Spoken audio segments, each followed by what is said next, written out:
अस्सलाम वालेकुम। क्या आपने कभी सोचा है कि इंसान के लिए खुराक यानी कि फ़ूड क्यों ज़रूरी है और ये फ़ूड जो इतने कॉम्प्लेक्स पार्टिकल से मिलके बना होता है, आखिर कैसे छोटे छोटे पार्टिकल्स में ब्रेक डाउन हो जाता है। ये सब हमारी बॉडी में मौजूद एक प्रॉपर सिस्टम के थ्रू होता है जिसे डाइजेस्टिव सिस्टम कहते हैं। हम जो फूड खाते हैं उसमें कॉम्प्लेक्स पार्टिकल्स शामिल होते हैं, जैसा कि कार्बोहाइड्रेट्स, प्रोटीन्स और फैट्स वगैरह। डाइजेस्टिव सिस्टम में मौजूद ऑर्गन्स इन कॉम्प्लेक्स पार्टिकल्स को सिंपल पार्टिकल्स में ब्रेक डाउन करते हैं ताकि हमारी बॉडी उस फूड से एनर्जी हासिल कर सके। ये एनर्जी बॉडी के तमाम सिस्टम्स को प्रॉपरली फंक्शन करने के लिए बेहद ज़रूरी होती है। डाइजेस्टिव सिस्टम वेस्ट फूड को बॉडी से एक्सक्रीट करने में भी काम करता है। डाइजेस्टिव सिस्टम एक मस्कुलर ट्रैक्ट या पैसेज वे है जिसके एक एंड पर माउथ और दूसरे एंड पर एनस मौजूद होता है। इस मस्कुलर ट्रैक्ट को गैस्ट्रोइंटेस्टाइनल ट्रैक्ट, डाइजेस्टिव ट्रैक्ट या एलिमेंट्री कनाल भी कहा जाता है। गैस्ट्रोइंटेस्टाइनल ट्रैक्ट में बहुत से हॉलो ऑर्गन्स एक लंबी सीरीज में आपस में कनेक्ट हुए होते हैं।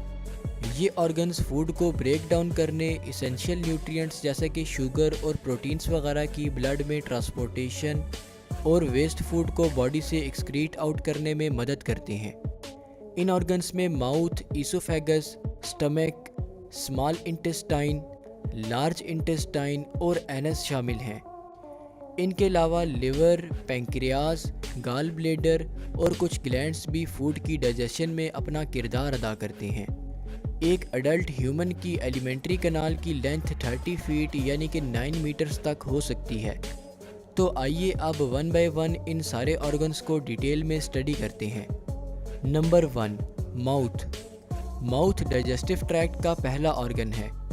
जैसे ही आप फूड का पहला बाइट अपने माउथ में डालते हैं, डाइजेशन उसी वक्त से शुरू हो जाती है। माउथ को ओरल या बकल कैविटी भी कहा जाता है और इसमें 3 पार्ट्स शामिल हैं जिनमें टीथ, टंग और सैलिवरी ग्लैंड्स शामिल हैं। ये पार्ट्स फूड को फिजिकली डाइजेस्ट करते हैं। टंग यानी कि ज़ुबान एक मस्कुलर ऑर्गन है जो फूड को टेस्ट करने में हेल्प करती है।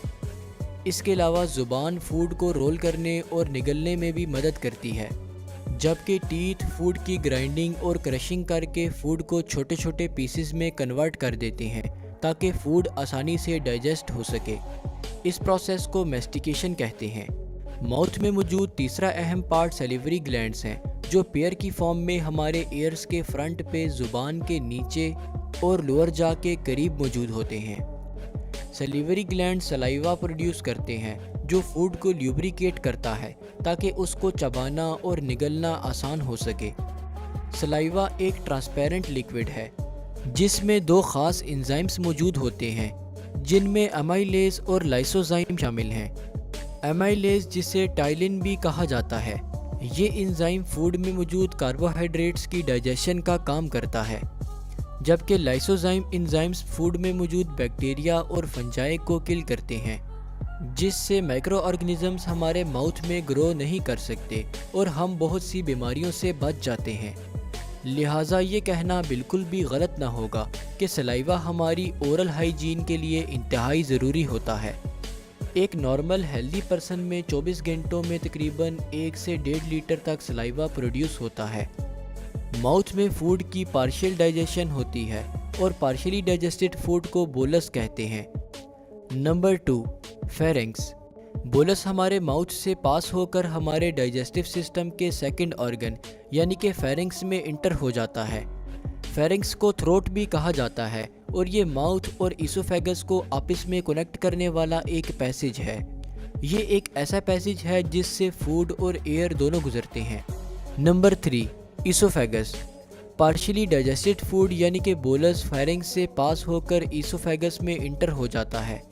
ईसोफेगस को फूड पाइप भी कहा जाता है और ये 25 सेंटीमीटर लंबा और 1.5 से 2 सेंटीमीटर तक चौड़ा एक मस्कुलर पैसेज है जिसके एक एंड पर फेरिंक्स और दूसरे एंड पर स्टमक कनेक्ट हुआ होता है।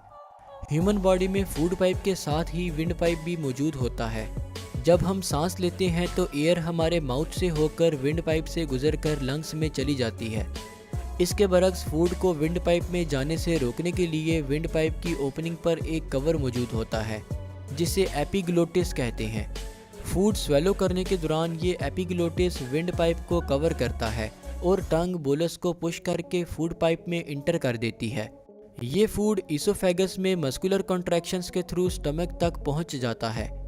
इन मस्कुलर कॉन्ट्रैक्शंस को पेरिस्टालिसिस कहा जाता है। ईसोफेगस के एंड पर एक मस्कुलर वाल्व प्रेजेंट होता है जिसे स्फिंक्टर कहते हैं। पार्शियली डाइजेस्टेड फूड जब स्टमक के अंदर कम्प्लीटली इंटर हो जाता है तो ये वाल्व बंद हो जाता है और लिक्विड्स और सॉलिड फूड को वापस मुंह की तरफ आने से रोकता है। अगर यही मस्कुलर कॉन्ट्रैक्शंस रिवर्स में शुरू हो जाएं तो उसे एंटी पेरिस्टालिसिस कहते हैं। इसकी वजह से वॉमिटिंग शुरू हो जाती है। Number 4, stomach. स्टमक एक sac like J shaped muscular organ है जो डायफ्राम के नीचे और एब्डोमेन में अपर लेफ्ट साइड पे प्रेजेंट होता है। स्टमक के नीचे लीफ शेप्ड ग्लैंड प्रेजेंट होता है जिसे पैंक्रियास का नाम दिया गया है। स्टमक के सामने लिवर प्रेजेंट होता है। लिवर के नीचे और एब्डोमेन में राइट साइड पर एक पियर शेप्ड ऑर्गन प्रेजेंट होता है जिसे गाल ब्लेडर कहते हैं। स्टमक पार्शियली डाइजेस्टेड फूड यानी कि बोलस को टेम्पररीली होल्ड करता है और उसकी कंप्लीट ब्रेक डाउन करता है ताकि ये फूड ब्लड में इजीली ट्रांसपोर्ट हो सके और इससे एनर्जी जनरेट हो। ईसोफेगस और स्टमक की इनर वॉल्स पर एक थिन मेम्ब्रेन मौजूद होती है जिसे म्यूकस मेम्ब्रेन कहते हैं। स्टमक में इस मेम्ब्रेन का नाम गैस्ट्रिक म्यूकोसा होता है और इसमें present epithelial cells gastric mucus secrete करते हैं। ये गैस्ट्रिक म्यूकस न सिर्फ फूड की ल्यूब्रिकेशन और ब्रेक डाउन में हेल्पफुल होता है बल्कि इसके साथ साथ स्टमक की इनर लाइनिंग्स को एसिड से प्रोटेक्ट करने का काम भी करता है।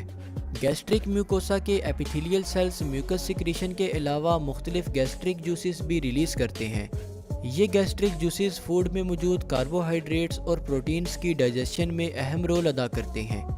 एक दिन में तकरीबन 1.2 से 1.5 लीटर तक गैस्ट्रिक जूसेस रिलीज होते हैं। गैस्ट्रिक जूस में बहुत से कंपोनेंट्स शामिल हैं जैसा कि हाइड्रोक्लोरिक एसिड, इलेक्ट्रोलाइट्स और एक खास प्रोटीन डाइजेस्टिंग एंजाइम जिसे पेप्सिन कहते हैं।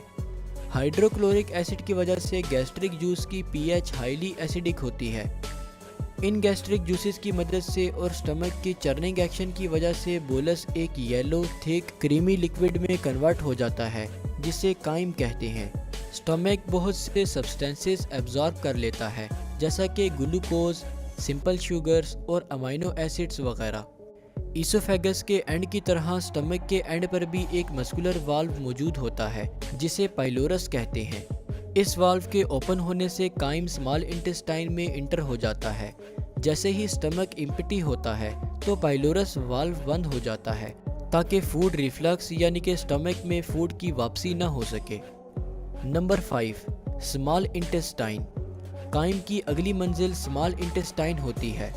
स्मॉल इंटेस्टाइन जिसे हम अपनी ज़ुबान में छोटी आंत भी कहते हैं, ये हमारे एब्डोमेन में मौजूद 22 से 25 फीट लॉन्ग एक लूजली कोइल्ड मस्कुलर ट्यूब है जिसका डायमीटर तकरीबन 2 इंच तक होता है। स्मॉल इंटेस्टाइन के 3 पार्ट्स होते हैं जिनमें ड्यूडेनम, जिजुनम और इलियम शामिल हैं। स्मॉल इंटेस्टाइन पैंक्रियाटिक जूस और बाइल की मदद से काइम को फर्दर डाइजेस्ट करने में हेल्प करती है। पैंक्रियाटिक जूस पैंक्रियास से रिलीज होता है और इसमें ऐसे एंजाइम्स होते हैं जो काइम में मौजूद प्रोटीन्स, फैट्स और कार्बोहाइड्रेट्स की ब्रेक डाउन करते हैं, जबकि बाइल हमारे लिवर में प्रोड्यूस होता है और गाल ब्लेडर में स्टोर होता रहता है। ये बाइल डाइजेशन के दौरान गाल ब्लेडर से बाइल डक्ट के थ्रू स्मॉल इंटेस्टाइन में रिलीज होता है। बाइल काइम में मौजूद फैट्स की डाइजेशन में अहम किरदार अदा करता है। स्मॉल इंटेस्टाइन के पोर्शन ड्यूडेनम में काइम की मिक्सिंग और डाइजेशन होती है, जबकि जिजुनम और इलियम पार्ट्स से डाइजेस्टेड फूड ब्लड में एब्जॉर्ब होता है। स्मॉल इंटेस्टाइन की इंटरनल लाइनिंग में एक खास किस्म के स्ट्रक्चर्स प्रेजेंट होते हैं जिन्हें विलाय कहते हैं। अगर विलाय के इंटरनल स्ट्रक्चर को देखा जाए तो इसमें ब्लड वेसल्स का एक नेटवर्क मौजूद होता है। ये विलाय स्मॉल इंटेस्टाइन का सरफेस एरिया इंक्रीज करते हैं ताकि फूड ब्लड में मुकम्मल तौर पर एब्जॉर्ब हो सके। इस तरह स्मॉल इंटेस्टाइन में फूड की मुकम्मल डाइजेशन के बाद फूड का मैक्सिमम पोर्शन ब्लड में एब्जॉर्ब हो जाता है, जबकि फूड की डाइजेशन से प्रोड्यूस होने वाला वेस्ट स्मॉल इंटेस्टाइन से मूव करके लार्ज इंटेस्टाइन में पहुंच जाता है। Number 6, large intestine. Large intestine, जिसे हम अपनी ज़ुबान में बड़ी आंत भी कहते हैं, ये 5 to 6 feet long muscular tube है। इसको लार्ज इंटेस्टाइन इसलिए कहा जाता है क्योंकि ये लेंथ में तो बेशक स्मॉल इंटेस्टाइन से छोटी होती है, लेकिन इसका डायमीटर यानी कि चौड़ाई स्मॉल इंटेस्टाइन से बड़ी होती है, जो कि तकरीबन 3 इंच तक होती है। स्मॉल इंटेस्टाइन की तरह लार्ज इंटेस्टाइन को भी 3 पार्ट्स में डिवाइड किया जाता है, जिनमें सीकम, कॉलन और रेक्टम शामिल हैं। सीकम लार्ज इंटेस्टाइन का फर्स्ट पार्ट है, जबकि कॉलन पार्ट सीकम को रेक्टम के साथ कनेक्ट करता है। स्मॉल इंटेस्टाइन से फूड वेस्ट ट्रैवल करके सीकम और फिर कॉलन में मूव कर जाता है। कॉलन में वेस्ट में मौजूद एक्सेसिव साल्ट्स और वाटर एब्जॉर्ब होकर ब्लड स्ट्रीम में इंटर हो जाते हैं, जिससे फूड वेस्ट सॉलिड फॉर्म में कन्वर्ट हो जाता है। इसके अलावा कॉलन में मौजूद बैक्टीरिया फूड वेस्ट को मज़ीद ब्रेक डाउन करते हैं, जिससे वेस्ट मुकम्मल डिग्रेड हो जाता है। इस स्टेज पे फूड वेस्ट को स्टूल या फीसिस का नाम दिया जाता है। कॉलन से आगे लार्ज इंटेस्टाइन का थर्ड पार्ट शुरू होता है, जिसे रेक्टम कहते हैं। कॉलन दिन में 1 से 2 बार स्टूल को रेक्टम की तरफ डिलीवर करता है। रेक्टम 8 इंच का एक चैम्बर है, जो कॉलन और एनस को आपस में कनेक्ट करता है। कॉलन से स्टूल रिसीव करना, उसे टेम्परेरीली स्टोर करना और इसे बॉडी से एक्सक्रीट करना रेक्टम के अहम फंक्शंस में शामिल है। Number 7, anus. डाइजेस्टिव ट्रैक्ट का लास्ट पार्ट एनस है। एनस 2 एनल स्फिंक्टर मसल्स पे मुश्तमिल होता है, जिनमें इंटरनल और एक्सटर्नल स्फिंक्टर मसल्स शामिल हैं। एनस के अपर पोर्शन की लाइनिंग में एक ख़ास सेंसर मौजूद होते हैं, जो स्टूल कंटेंट को डिटेक्ट करके ब्रेन को सिग्नल सेंड करते हैं कि ये स्टूल सॉलिड, लिक्विड या गैस किस फॉर्म में है। जबकि एनल स्फिंक्टर मसल स्टूल की इवैक्यूएशन यानी कि बॉडी से एक्सक्रीशन को कंट्रोल करते हैं, क्योंकि ब्रेन से स्टूल रिलीज के सिग्नल्स रिसीव होने पर रेक्टम कॉन्ट्रैक्ट करता है और स्फिंक्टर मसल्स रिलैक्स करते हैं, जिससे वेस्ट आसानी से बॉडी से एक्सक्रीट हो जाता है।